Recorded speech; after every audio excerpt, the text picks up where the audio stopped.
This snow is particularly challenging. It's not deep, but there's a couple of things that make it as a standout and the perfect environment for testing whether chains work.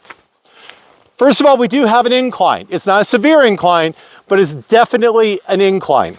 The snow itself is very, very dry, and it just sort of filters. It doesn't compact. So if I grab the snow and I try to make a snowball out of it, it just comes apart.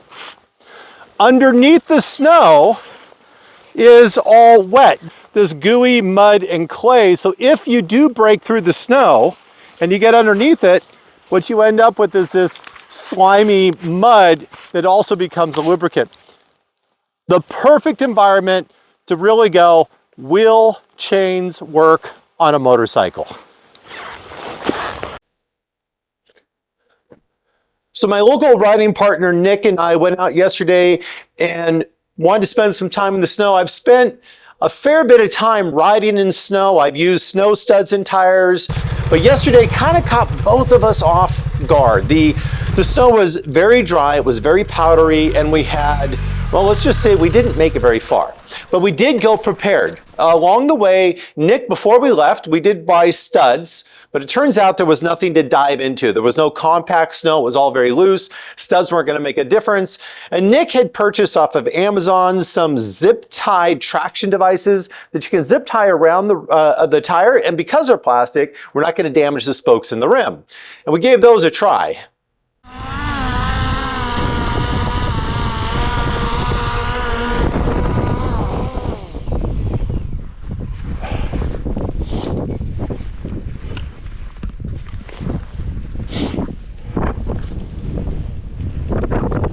Okay, so obviously,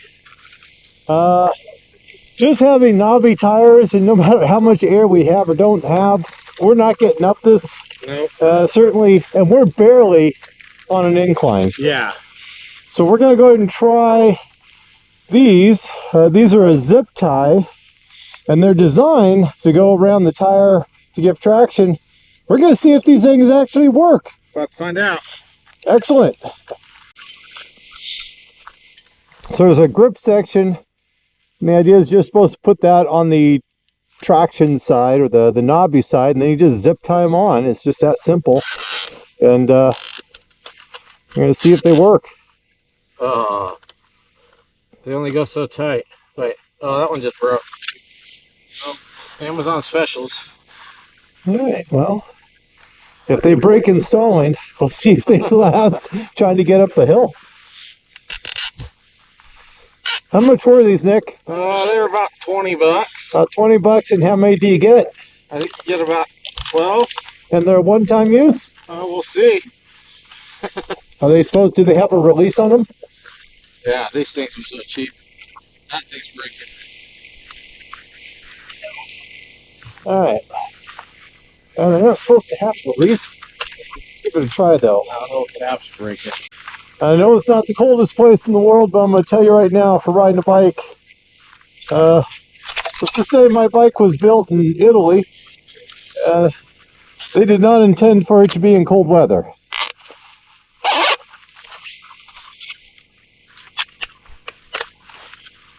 Oh, he's right. They're snapping right at the... First time you pull it. Yep, every single one of them. Okay, so at this point, we're going to say that this might be a fail. If you can't tighten them, I'll be a little more gentle with it.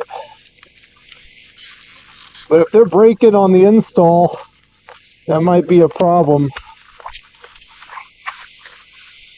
I think be gentle as Yeah, if you're gentle, they don't seem to snap as much. I'll be a little more gentle on this one. Nope, I was being gentle on that one. That one snapped too. Yeah, every one of them. As soon as you hit that spot, I got one to stick. That's it. Every other one of them snapped. So Nick, we're going to give this a hard no. we're going to give this one a hard no. We have a plan B.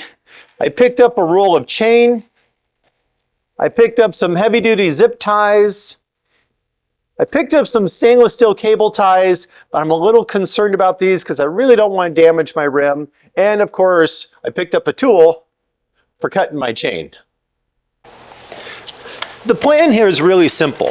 What I'm going to do is I'm going to take this chain and I'm going to cut it to fit inside this groove between the knobs. The goal here is that the knobs will hold the chain in position if I can get the zip ties tight enough. Because they're plastic, if we get any wheel spin, I suspect they're probably going to snap off pretty quick.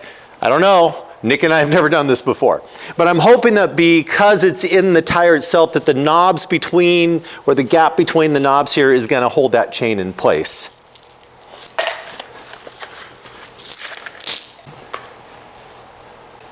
Let's go ahead and get a clean measurement here, one side to the other. So to the edge of the knob, I'm 8.5 inches from knob to knob.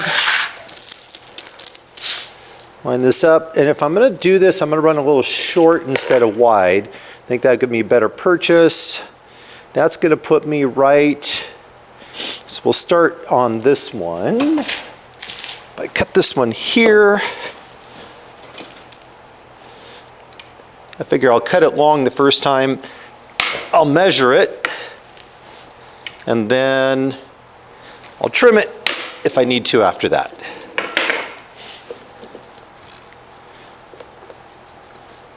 Excellent, that's it. So I'm going to do 1, 2, 3, 4, 5, 6, 7, 8, 9. So I'm going to be 9 links all the way across.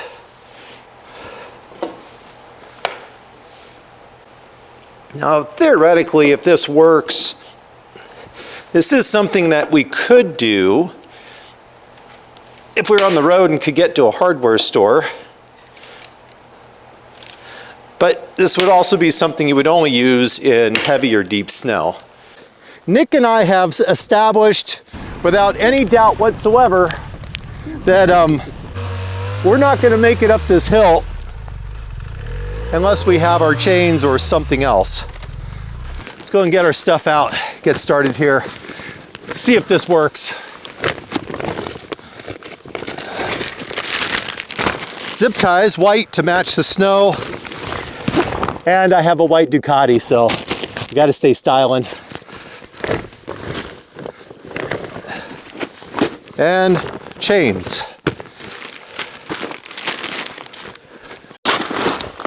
So the plan here is I have 20 pieces of chain. I have 2 different types of chain, and I'm going to go anywhere between 6 to 10 lengths of chain around the tire. So if you take a look, I just measured this chain so it'll fit down inside the grooves here. Now, one thing I did have to be careful about is there's not a lot of space on the Desert X between the tire and the swing arm. If this does work and you copy me, make sure you don't tear up your brake lines, your swing arm, or cause more damage. But of course, I have no idea if this is even going to work. So what I'm going to do is I'm going to try to just double this back. So I'm going to run the, if you look here, my plan is, let's see if this works. I'm going to run this through on one side. I'm going to run this strip all the way across through here.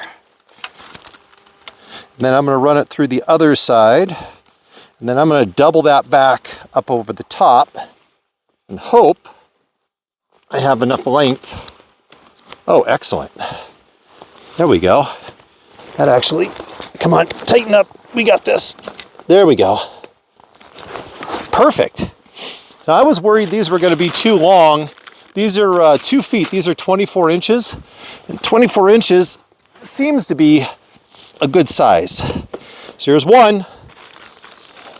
I think we have a plan here. Let's go 1, 2, 3, 4, 5. I wonder how many grooves I have here, if I can go even. We'll just go 1, 2, 3, 4, 5. I'm going to start by doing every 5, just because it seems like a good plan. Back through again. Oh, turn this. Oh, make sure I turn that around facing the right direction so I can actually zip tie it once I get it back on the other side. You know, I've never done this before, but right now I have really high hopes this might actually do something. There we go.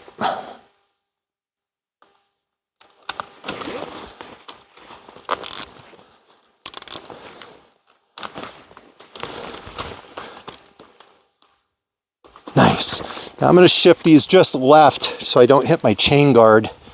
And then on the right side, looks like I've got more space on the right, so I'm going to let the chains kind of overhang on the right a little and see how that works. I slide these through. I put the knob on the chain side so it doesn't slide through so much. That way when I'm working on the one side of the tire, I'm not always trying to fish it. But what I found, 1, 2, 3, 4, 5, if I go through here, is the hard part's tightening this whole thing down. So once I feed it through and I come back, what I'm finding is, oh, hold on, let me get a hold of this, is that I can actually take the plastic all the way out here to the side, and I can start the closure out here where I have more space to move. Don't get too crazy without being out here. All right, well, okay, that was a little bit more than I needed to. Okay, all right, so, but I'm still out here to the side. I can start it, and I just, as soon as it starts to click, I stop so it's not tight. Then I can reposition this chain. Again, I'm keeping my links flat and inside so I don't tear up my swing arm. And now I can get that leverage to actually tighten this up to the, where I'm hoping it's going to actually have traction. So 1, 2, 3, 4, 5, 6. I've got another one left over. So we're going to put an extra in here because I still have chain and I still have zip ties.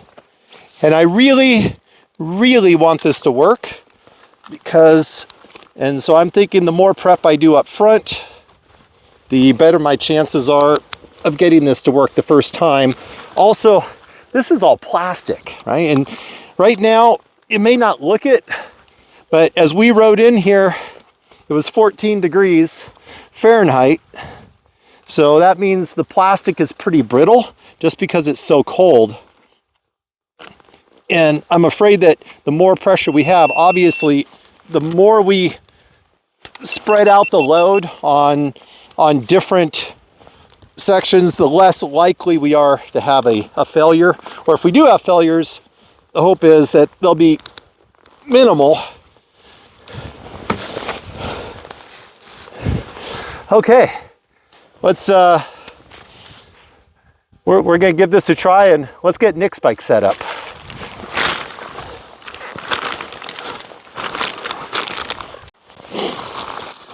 So this is Brett's little guy here. I brought out the big boys. Big boy need a big chain. I do have to do 2 zip ties because I didn't get the long ones. So I'm going to experiment here. Let's start up here.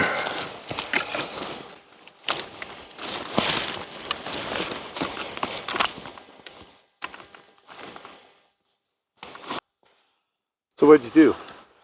So I looped those both together. I guess I could take a 3rd zip tie and hook them together. That might work. Well, let's give it a shot.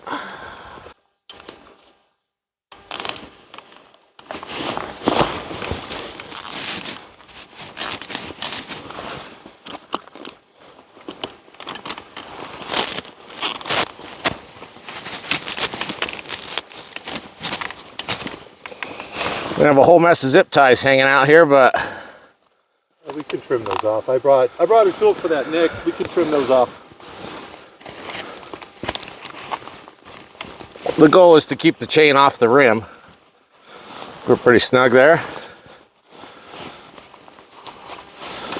All right, number 2. That should give you some real bite. That is definitely, that's definitely out there. If that holds on, that's bite for sure. So I just learned that bigger isn't always better. So this chain is actually too thick. So when I go to spin it, it's catching the swing arm, which isn't gonna work. If I was buried somewhere and I had to get out, I'd probably run it, but I don't feel like tearing up my brand new 1300. So luckily Brett has some extra chain. We're gonna go with that. Hey Nick, come on, say it. And Brett's usually right. And bigger isn't always better. Bigger isn't always better, just most of the time.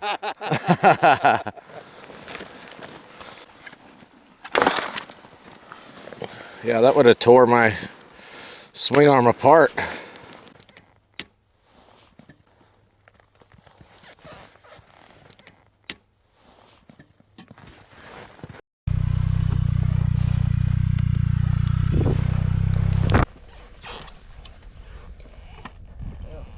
I'm hopeful. Come on, girl. Show me we're right. Don't spin, don't spin, don't spin.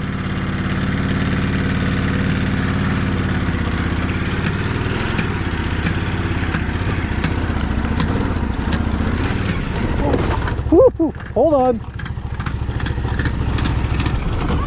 Hold on, we're hitting something. I have the traction.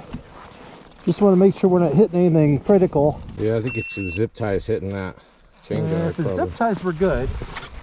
Okay, let's go with. I hope you're still recording. Yep. Cool. Okay.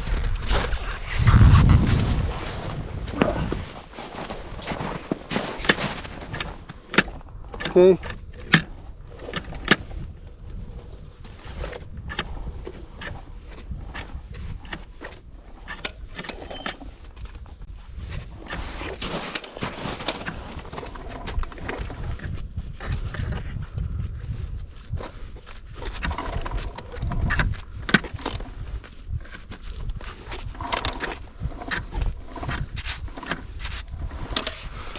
All right, we're good to go. So what I'm doing is, I wasn't sure what was hitting what, so I stopped. Of course, we're in the snow, and it's just the zip ties on the edge now. So I shifted the chain, so it's just the zip ties, just touching the chain guard a little bit, but that's plastic, so no problem.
We had, on the way back down, had one chain shift. That was certainly making some more noise.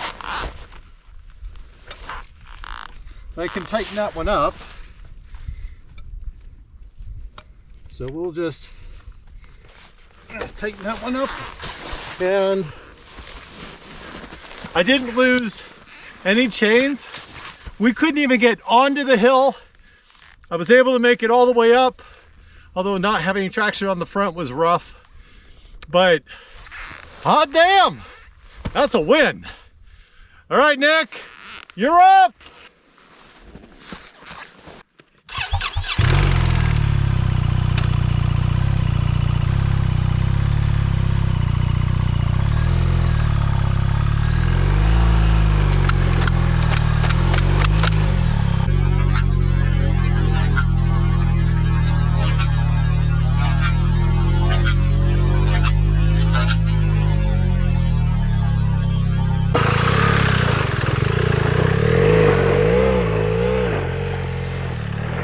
So here's the lesson that we learned.